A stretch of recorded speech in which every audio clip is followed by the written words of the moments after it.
Next, I am going to introduce Suzanne, who is also speaking from Answer, and she's speaking from the perspective of why we're marching on the Pentagon to end war and occupation.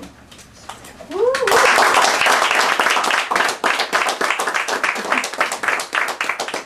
I'm not that tall. I thought you were. The same clapping applies here too. So. Well over 1 million Iraqis have been killed since the 2003 invasion. Tens of thousands have been killed in Afghanistan since the US invasion of 2001. This all sounds too familiar to the survivors of the Nakba and to their descendants. In 1948, over 60% of the Palestinian population was expelled, and more than 750,000 Palestinians were made homeless refugees, forced to live in inhumane conditions and squalid refugee camps. When Palestine was stolen, plans had already been long laid out for the domination of the Middle East. The United States, along with other capitalist dominating powers, sold Palestine a long time ago. Today, they continue to fund the Israeli apartheid state and supply them with the weapons to murder and oppress the native people of the land. This new administration is taking the same stand on Palestinian plight as several administrations have done before.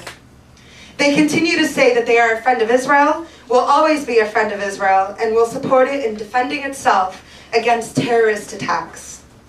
But the question we must ask is this: when 1,300 civilians are killed in 1 month in Gaza, and 300 of whom were children, then which side is it really that needs to defend itself? Terrorists. Well, I guess there are many of those in the Middle East, since Obama plans to continue and escalate the war in Afghanistan, and increasing the troops to almost triple the ones that are already stationed in the country. This, of course, being in opposition to what the people of Afghanistan actually want. Obama also plans to keep non-combat troops in Iraq to carry out combat tasks as they see fit, while protecting the largest US embassy in the world. An embassy that is the size of the Vatican City, a city within a city. Apparently they're protecting themselves from terrorists. Well, who's going to protect us from the real terrorists that are sitting in the White House and in the Pentagon right now?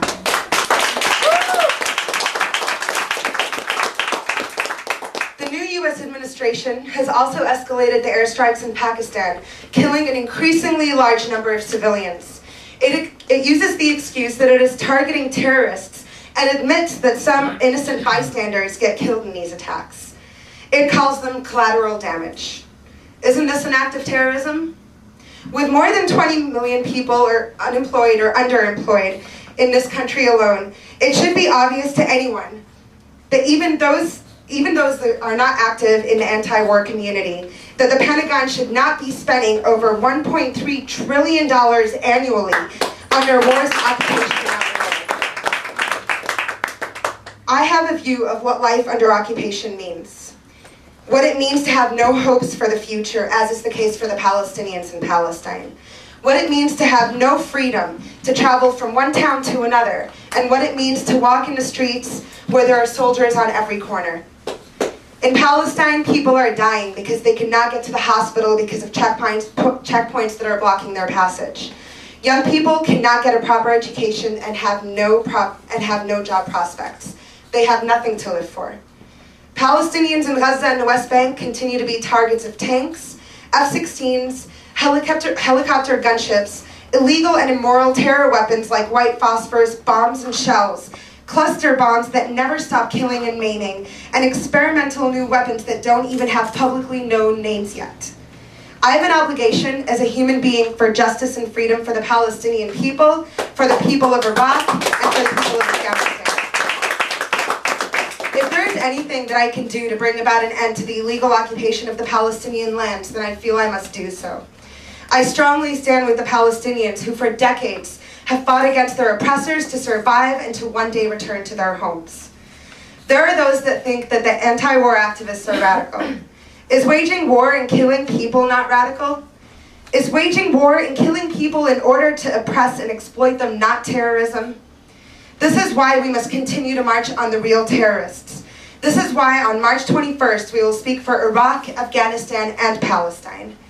We must all stand in solidarity with the Palestinian people in the face of military aggression by the Israeli occupation forces, in solidarity with the Iraqi people until Iraq is truly Iraq for Iraqis. And with the people of Afghanistan who have been abused by Western powers for far too long in the quest for domination of the region and the vast resources. The Answer Coalition has been organizing demonstrations against these injustices for years.